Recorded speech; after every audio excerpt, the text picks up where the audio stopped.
What's up, cinema lovers, and welcome to another episode of Too High Cinemas. I am your host, SHRIM, and here on Too High Cinemas, I like to give my opinion on some of the most popular pieces of cinema in the world. And today's movie I'm going to be running through and reviewing is going to be Thor, Love and Thunder, starring Chris Hemsworth, Tessa Thompson, and Natalie Portman. Now let's get into it. Thor parts ways with the Guardians of the Galaxy after receiving a distress signal from Sif.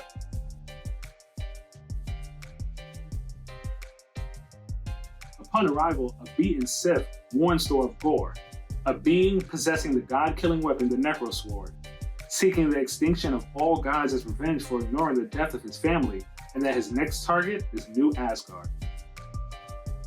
Dr. Jane Foster, Thor's ex-girlfriend, arrives at New Asgard in hopes of seeking medical treatment for her cancer. When Gorr attacks New Asgard, Thor's old hammer Mjolnir reforges and bonds itself to Foster after sensing her worthiness, granting her the power of Thor.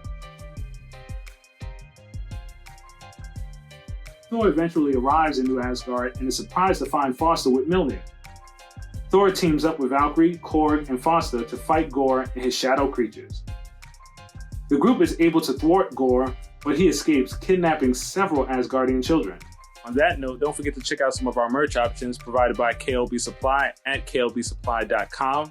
Follow KLB Supply and Too High Cinemas on all social media platforms. Like and subscribe for any updates.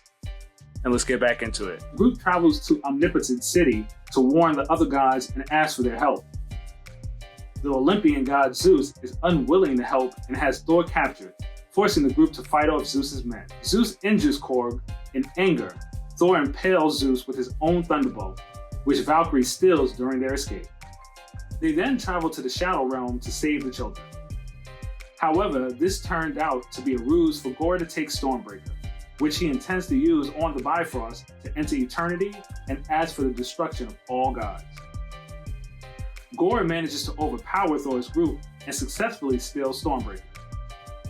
Gorr uses Stormbreaker to open the portal to eternity. With Valkyrie and Foster injured, Thor imbues the kidnapped Asgardian children and their weapons with the power of Thor to fight alongside him. Foster joins Thor in fighting Gorr and destroys the Necrosword. Admitting defeat, Thor manages to convince Gorr that all he wanted from eternity was not to destroy the gods, but to get his daughter Love back. Foster succumbs to her illness and dies in Thor's arms. Eternity allows Gorr's request to revive Love, whom he asks Thor to take care of before he dies from the effects of the Necrosword. The children return to New Asgard where Valkyrie and Sif begin training them. Meanwhile, Thor, now in possession of Mjolnir again, continues to go on adventures to help people with Love, now wielding Stormbreaker by his side. In a mid-credit scene, the injured Zeus sends his son Hercules to kill Thor. Alright, so first review on Thor, Love and Thunder. Now, I think it was good. I think it was a good movie. I see some of the parts where people might be a little divisive on it when it comes to like the CGI, when it comes to the story feeling like it might have been rushed a little bit. I get it. I feel that too. I feel like it could have been another Ragnarok, or it could have been better than Ragnarok, but it just missed it a little bit because it was trying to be too Ragnarok. And I get it. But just like the last Thor movie of Thor Ragnarok, this movie, Love and Thunder, actually introduced us to so many different things.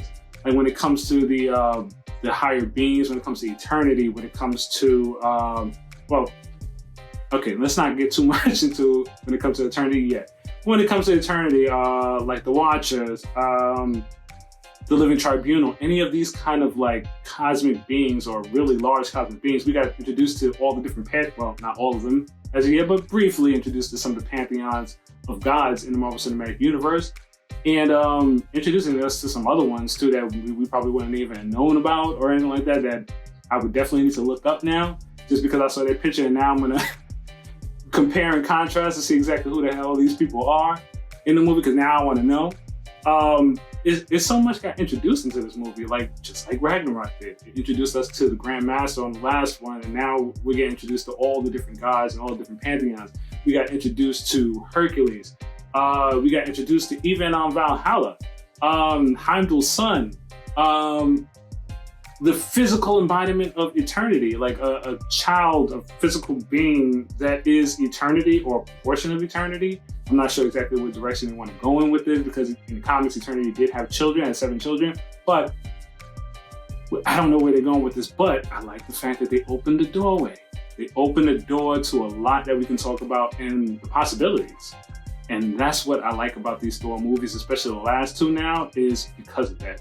It's opening the world of the MCU to us and all its potential. And if that's all I get to take away from the movie, outside of it being funny and being a really good Taika Waititi movie, if that's the main thing I have to take away from this movie, I'm happy it's here. I'm happy it's an addition to the Marvel Cinematic Universe, because it did so much for me when it came to expanding the Marvel Cinematic Universe for me. So that's my review on it. And now when it comes to the grade. So now on the grading, of course, comedy, it was funny as hell. So I'm gonna give it dank. Comedy, dank. Drama, when it had its kind of drama beads, sometimes the comedy did overpower the drama, so I'm definitely gonna have to give that one a mids when it comes to drama. So drama, mids. When it comes to action, there was definitely a lot of action, definitely enough in there. So action, definitely dank. Horror, not so much scary, except for Christian Bale. Christian Bale was on point. Oh, how did I forget about Christian Bale was on point. So horror, definitely gonna give it like a mids when it comes to horror. Horror, mids. And that was my run through and review of today's movie. Please hit the like, subscribe, and comment down below on what you would like me to review next. For now, smoke you later.